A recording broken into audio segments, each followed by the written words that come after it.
Being a contender for my favourite film franchise of all time, I was initially anxious to see how a brand new interpretation of the series will go ahead in this demographic. We've had one from the 2000s, the 80s, the 70s, the 60s and the 30s. So how would one shape up for the current demographic? With current technology and popular actors of today's film industry. Interesting to say the least. Despite Jackson's Kong grossing over $250 million at the box office, no sequel was ever announced. Jackson himself made a vlog addressing the rumours that a remake of Son of Kong was possibly on the frontier. The video itself was quite convincing with what appeared to be concept art for both the second and third film. Yes, it appeared that we were going to have a Kong trilogy on our hands. Alongside the art, there were interviews with various actors detailing the plot of each film, with the second film focusing on the relationship between Darrow and the son, and the third revolving around Nazis using mutated creatures to fight in World War II. Spider as a Nazi. Oh my god, did he have lizard flying bombers? Kong would have had turrets on his shoulders. Of course it was all trash. Yeah, and April Fools for the film's production diaries. It's too bad I didn't realise that. I waited years upon years for a new film. No news came, no update, no director, no cast, no Kong. During the wait in 2008, that kind of rhymed, a little film called Iron Man arrived in cinemas and was a box office success and kickstarted the current extravaganza that is the Marvel Cinematic Universe. With the Avengers grossing over $1 billion at the box office, every other film company and their mother jumped on the bandwagon. DC has done it with mixed results, Universal has gotten off to a horrible start, and Fox destroyed their chances with the abysmal Fantastic Four reboot. Suffice to say, no one has really been able to capture the success of Marvel, but one attempt by another company has gotten audiences' attention and has a lot of potential. That is Legendary's Monsterverse. Please, for the love of God, change the title in the future, it's awful. It kickstarted in 2014 with Godzilla. My opinions of this film fluctuate from high to average every week. Overall, it's not a terrible film by any means, but it's underwhelming. The next arguable step was to bring back the other most popular monster, Kong. Before we got this film, rumours of a new Kong film began to surface in around 2010, entitled Skull Island, and was to star the island itself and its inhabitants of the island, but no Kong. It was to be a prequel to the original film, with Kong only briefly appearing at the end. Unlike Prometheus, which was another prequel with little to no actual presence of the franchise's creature, the world around it was interesting and had places to explore. Kong, on the other hand, doesn't really have that advantage. If this film came to reality, it would have likely bombed and been seen as nothing more than a Jurassic Park ripoff. The script was reworked to include the big guy and was now taking place in the same universe as Godzilla, which this film does not want you to forget. So with 12 years between films, you think somewhere out there will come to their senses and finally push Kong in a forward brand new direct. No, it doesn't, it's the same old shtick. After pressing for permission to investigate an island by the name of Skull Island, which apparently houses the answer to a brand new ecosystem, a leading agent of Monarch, played by John Goodman, what happens when you fuck a stranger in the ass? travels to the mysterious island under the guise of an ex-Special Forces officer, Tom Hiddleston, and a small squad of Vietnam veterans led by Samuel L. Jackson. Their goal is to investigate and record evidence of its otherworldly inhabitants. Big shock, shit hits the fan and they find themselves stranded on the island. They have 3 days to get off whilst avoiding the deadly inhabitants, and regroup as a team. 12 years and this is what we get. What a joke. Okay, I want to stress that I do actually like this film. I think it's entertaining and a fun ride, but once again, it's the same basic structure that we've all come to know. There's nothing more to explore with this formula, and by God does this film paint that on the screen. Before I get to the positives, I'll focus on the negatives because that's more fun. First and most unfortunate, the characters. I can't remember a single name from this film whatsoever. That goes to show you how interesting these guys are. Okay, it's not like the characters from some of the other films were along the line of Shakespearean tragedies or whatever, but at least it left an impact on viewers and were entertaining to say the least. Everyone here is a cardboard cutout of a stereotype. Here's a rigid, good-looking badass. Here's a semi-damsel who's here for exposition and eye candy. Here's a comedic relief, and here we have not one, but 2 Ahabs. I understand that we are here for monsters, not characters, and a majority of them are just upcoming courses on the dinner menu. But here's the thing. In monster films these days, humans are at the forefront of the picture. Most reviews complain that these films have an uneven pace to them. Most of the time it's the monster scenes that are praised and the human scenes that are panned.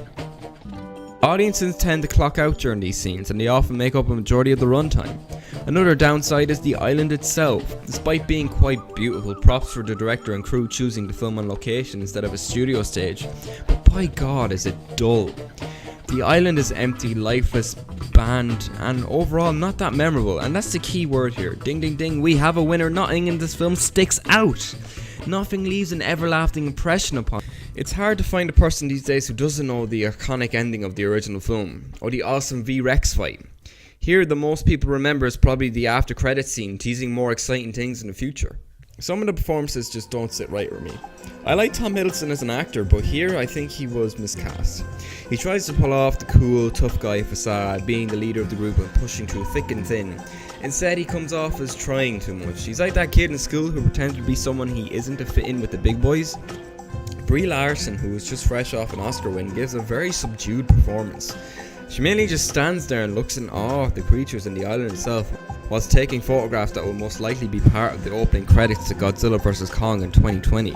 Like seriously, every photo could be a poster. And despite John Goodman delivering one of the better performances of the film, he's the basic exposition machine. He has a backstory that ties into a creature destroying a ship he was aboard, which sparked his fascination with these monsters. Once they get to the island, however, the film has no idea what to do with him. He just sits there and says, monsters exist. I know it sounds like I'm harping on about how this film is a disappointment, but there are positives. Despite being bland characters, Jackson and John C. Reilly are both great. No matter the film, Reilly always has this likeable presence about him, and never fails to get a laugh out of me, and this film is no exception. The other is Sam Goddamn Jackson. I don't care if he's in everything nowadays, he's the definition of badass. No matter what the scene is, Jackson steals it. Kong himself is pretty good as well. He's more of a, if you mess with me, I'll mess with you. He has a couple of kick-ass scenes, including a homage to the original King Kong vs. Godzilla with the octopus battle.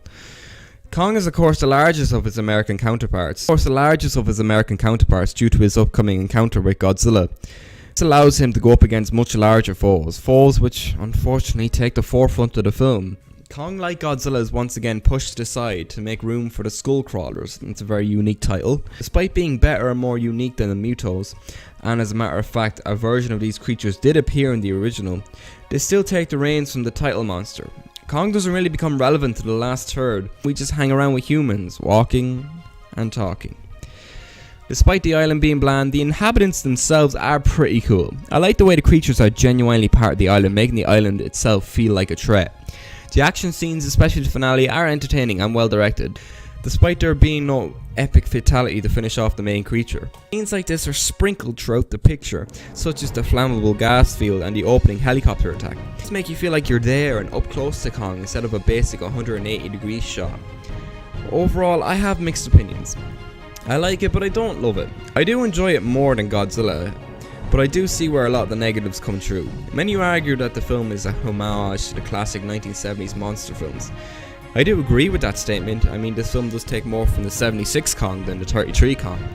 But when are we going to move on from homages? When are we going to step out of Kong's boundaries and into the waters? This film seems to be a stepping stone towards that. It doesn't have a love story for a change, and it moves away from the film scenario. Since it was a big hit at the box office, I'm sure a sequel is on its way, and there is a foundation to work off of. Just tweak the colour. I'm not a fan of the dull brown light. More developed characters, more Kong, an original story, and we could have something worthy to become classic of the Great Ape. Guys, I'd like to thank each and every one of you for hanging around me for the past about 7 months. It took a lot longer than I initially expected it to, but it was good crack, and I don't know, I just feel... Now let's see. I've done you, I've done you, I've done you, I've done you, and I've done you, and I've done you, and I've done you. Something's missing.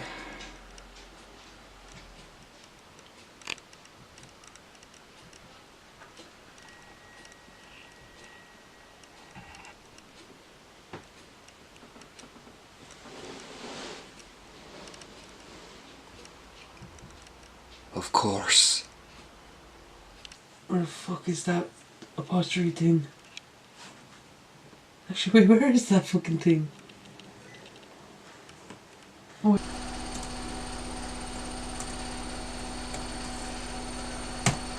Done and done.